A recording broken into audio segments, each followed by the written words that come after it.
Ah, yes.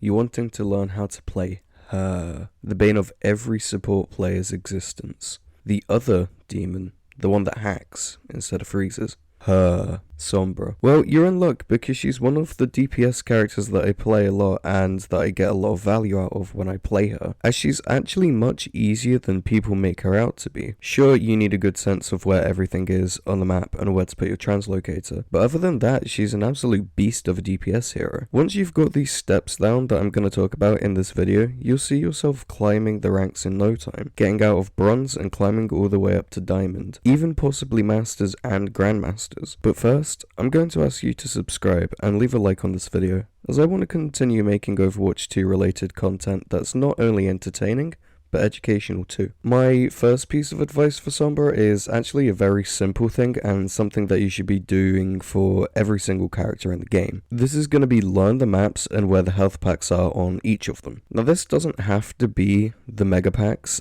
as you can hack all type of health packs to make them respawn faster, making it so you can actually get value out of the mini packs as well as the megas. You're going to be using these a lot as Sombra, as you're going to be playing by yourself to isolate your enemies, distract them and pick them off from off angles away from the rest of your team. Your supports aren't going to be able to heal you when you're halfway across the map from them, so using your translocator to get back to health packs is going to be a much better decision than running all the way back to your supports. Not only will you stay alive because you're avoiding these team fights on such low health, but your supports will be able to heal other players on your team whilst you go and heal yourself. It's a win for everybody on your team. My second piece of advice for Sombra is play alone. Yes, Overwatch is a team-based game, but if you can go into the enemy's backline and pick off their supports, your team is going to find a lot of value out of fighting 3 or 4 enemies instead of 5. Think of your attack as an ambush. You can be invisible until you start hacking someone or shooting at someone. So sneak around, hack someone, and then spray them down till they're out of the fight. Hacking enemies makes you, and only you unfortunately,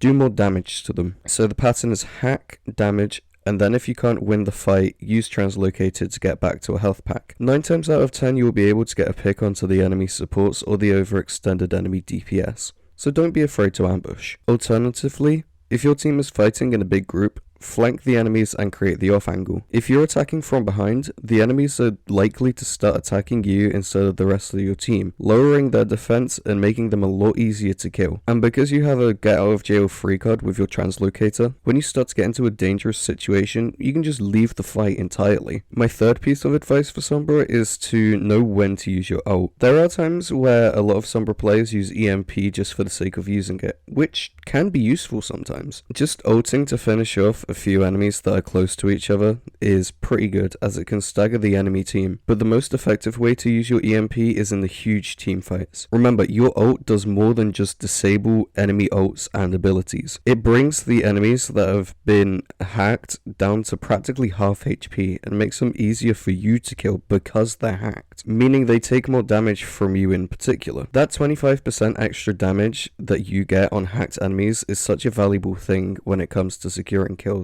I can't stress that enough. My fourth piece of advice for Sombra is actually something you could apply to all heroes in the game, and that's simply changing your reticle to increase your accuracy. The standard Sombra reticle is kinda bad and can actually make you miss a lot of your shots due to it expanding when you hit enemies. This is to show accuracy, but in turn it makes you less accurate. Now I'm not going to tell you what kind of reticle you should have, as that's entirely your preference. I personally like a small crosshair or a dot because it lets me be very precise and allows for more headshots, but you might prefer a circle because you can put your enemy's head in it and guarantee crits. The only thing I really heavily advise is that you turn off the show accuracy setting, because like I mentioned a second ago, this makes your reticle change in shape and can throw you off, meaning you hit less of your shots. If you don't know where you can change your reticle settings, it's under controls. There you will find an advanced tab that lets you change the size of the reticle as well as many many other things. My fifth and final piece of advice for every Sombra player is gonna sound like I'm joking around, but trust me when I say this because it has affected me many more times than I'd like to admit. And it's such a simple but stupid thing that has caused me to lose fights. And this is to simply look at your ammo count. I know,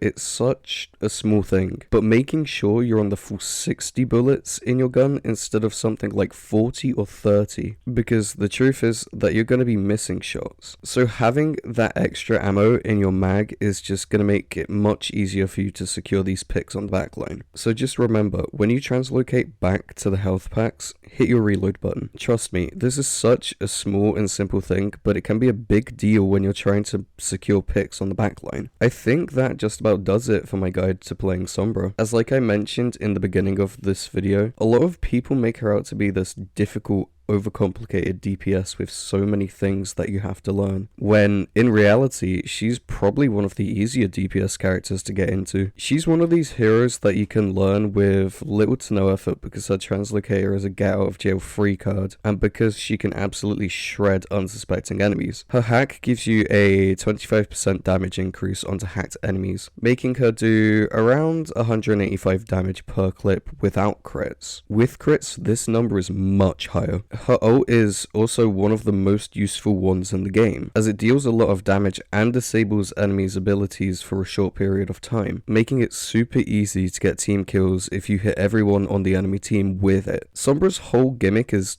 basically just timing. If you're timing your attacks accordingly and in tandem with your team, you're going to see yourself steamrolling your enemies and climbing all the way up to Grandmasters in no time. Anyways, that's the end of this video. Once again, I'm going to ask you to like this video as it lets me know that you find these videos not only to be helpful, but entertaining. Let me know if you have any requests for other heroes in the comments below, and subscribe so you don't miss that guide when it comes out. There are some heroes that I probably won't be able to make a guide on, simply because I don't play them enough. But there are many more heroes on the list that I can make guides on than I can't make guides on. Finally, have a nice day, or night if you're watching this at night, and make sure to check out my other videos. Not only will I appreciate it, but you might too.